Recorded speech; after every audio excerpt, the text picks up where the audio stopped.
1923 qu'a eu lieu la première crèche. C'était une crèche vivante avec des vrais animaux. C'est saint François d'Assise qui a pensé comment peut-on montrer à tous jusqu'où va Dieu quand il vient au milieu des hommes.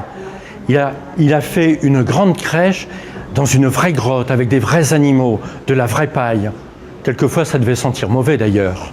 Il voulait montrer comment, quand Dieu vient au milieu des hommes, il va vraiment au milieu des hommes et il partage leur vie. Nous faisons une crèche et nous y mettons une étoile, un sapin, des guirlandes, de la lumière. On a raison, parce que la lumière que l'on met, c'est le signe que la lumière du ciel vient de notre maison. La lumière, c'est très important. Quelquefois, elle s'allume, elle s'éteint avec les guirlandes. Ça sera mieux si elle restait toujours allumée, en fait. Le sapin, c'est important aussi. On pourrait croire que le sapin, c'est païen, mais en fait, le sapin, c'est un arbre dont le feuillage ne meurt pas. Et ça nous fait signe que Dieu, au milieu des hommes, est un Dieu vivant, un Dieu qui ne meurt pas, qui traverse avec nous le printemps, l'été, l'automne, l'hiver. Et quelquefois, dans le sapin, ou au pied du sapin, on met les cadeaux. Eh bien, on a raison. On a raison et on peut même penser à Dieu, parce que lorsque Dieu nous donne son Fils, et lorsque Dieu vient au milieu des hommes, c'est le plus beau cadeau qui est fait, pour que l'humanité retrouve de la lumière et de la joie. Alors c'est très important, quand on s'offre les cadeaux, d'apporter beaucoup de joie, de sourire, de chanter « Joyeux Noël ». On peut commencer à regarder une crèche par le ciel, parce que c'est du ciel que vient la lumière.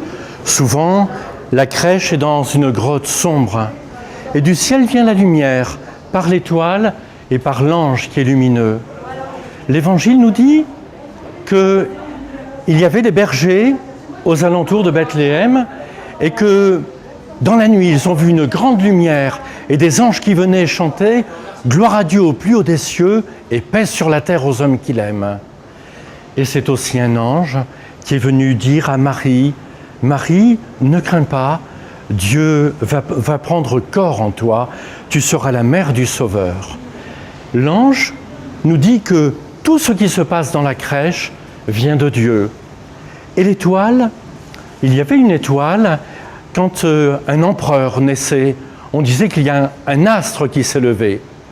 Et on nous dit aussi qu'il y avait des devins, des mages venus d'Orient qui regardaient les étoiles et qui venaient. Et ils sont venus et l'étoile représente la lumière du ciel, mais elle est le signe aussi que celui qui est en train de naître est quelqu'un de très important. Celui qui est en train de naître est au ras du sol, c'est Jésus, et son vêtement porte la lumière du ciel. Autour de l'enfant Jésus, Marie, sa mère, et Joseph, l'époux de Marie. Ce sont les deux personnages importants autour de Jésus.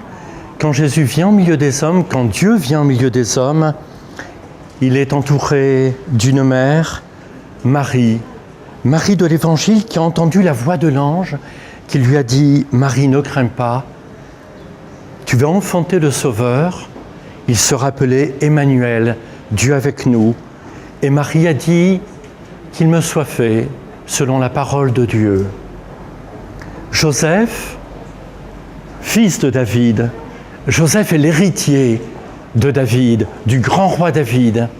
Et Joseph va accueillir chez lui Marie. L'ange lui a dit « Ne crains pas, l'enfant vient de l'Esprit Saint, l'enfant vient de Dieu seul, accueille-le dans ta maison et veille sur lui. » Et avec Joseph, fils de David, c'est toute la grande promesse de la Bible qui vient et que l'on peut reconnaître au milieu de nous, au milieu de Jésus, Emmanuel, Fils de Dieu. L'Évangile dit qu'il y avait des bergers dans les champs qui gardaient leurs troupeaux. Et une grande lumière s'est faite dans le ciel.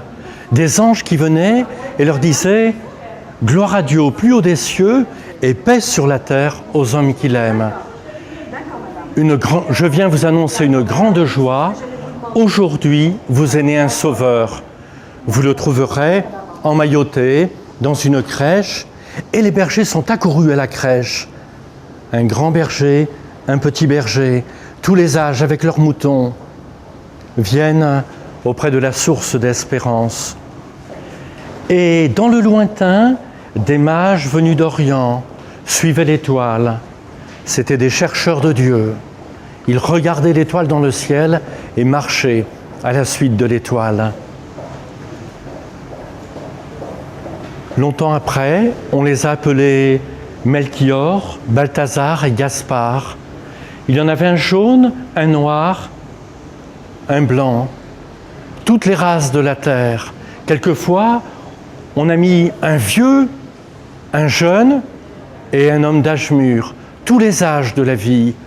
Les mages représentent tous les chercheurs de Dieu qui viennent avec le chameau, qui vient du lointain et qui portent tous les trésors de la terre. Ils viennent apporter à Jésus leur présent de l'or, de l'encens et de la myrrhe. De l'or pour le roi Messie, de l'encens parce qu'il est fils de Dieu, de la myrrhe, ça évoque déjà la passion que Jésus va subir à Jérusalem, Dieu au milieu des hommes.